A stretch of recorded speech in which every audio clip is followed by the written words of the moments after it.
திருச்சிற்றம்பலம். அற்புத திருவந்தாதியில் 22வது பாடல். இதில் அம்மையார் ரொம்ப அழகாக ஒரு உரிமையோட சிவன்கிட்ட பேசுகிற மாதிரி அமைஞ்சிருக்கு. இருட்டு எப்படி கதிரவன் வந்தோன்னே மறைஞ்சிடுது.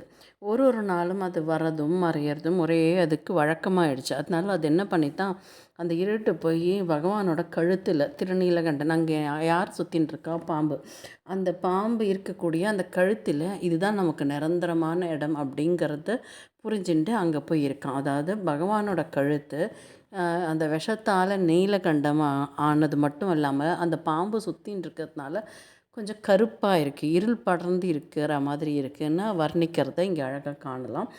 அந்த பாம்பு என்ன பண்ணுமா, அவர் சந்திரனுக்கு அருள் பாலித்து அதை எடுத்து தலையில் வச்சுட்டார் இல்லையா. அது இந்த பாம்பு பொல்லாத பாம்பு, படையும் நடுங்கக்கூடிய பாம்பு. இந்த பாம்பு அந்த சந்திரனை விழுங்கிட போகிறது, பார்த்துக்கோ, இந்த பாம்போட எண்ணம் என்னங்கிறத நீ தெரிஞ்சுக்கோ அப்படின்னு பகவானுக்கு சொல்கிற மாதிரி அமைஞ்சிருக்கு. நமக்கு பாம்பும் சந்திரனும் பகை அப்படின்னு சொல்லுவாங்க. நமக்கு கிரகண காலத்தில் ராகு தான் சந்திரனையும் சூரியனையும் விழுங்குது அப்படின்றாங்க இல்லையா. அது ஒரு சிறப்பு தன்மையாக சொல்லப்பட்டிருக்கு. ஸோ அந்த பொல்லாத பாம்பு என்ன பண்ணிட போகிறது, பார்த்துக்கோ, அதோட எண்ணங்களை நீ தெரிஞ்சுக்கோ, இது கொலகார பாம்பு அப்படிங்கிற மாதிரி இந்த பாடலில் ஒரு நகைச்சுவை கலந்து சொல்லியிருக்காங்க. பாடல் என்னன்னு பார்ப்போம்.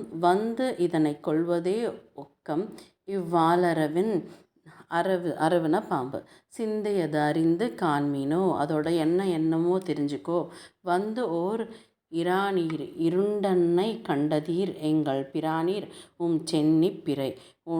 உன்னோட இருட்டு கழுத்தில் கம்ஃபர்டபுளாக உட்காந்துருச்சு. அந்த கழுத்தை சுற்றி பாம்பு இருக்குது. அந்த பாம்பு என்ன பண்ணுது, மேலே இருக்கக்கூடிய சந்திரபிரபையை எடுக்க முயற்சி பண்ணுது. பிரானீர் பிரபுவே சென்னி பிறை, உன்னோட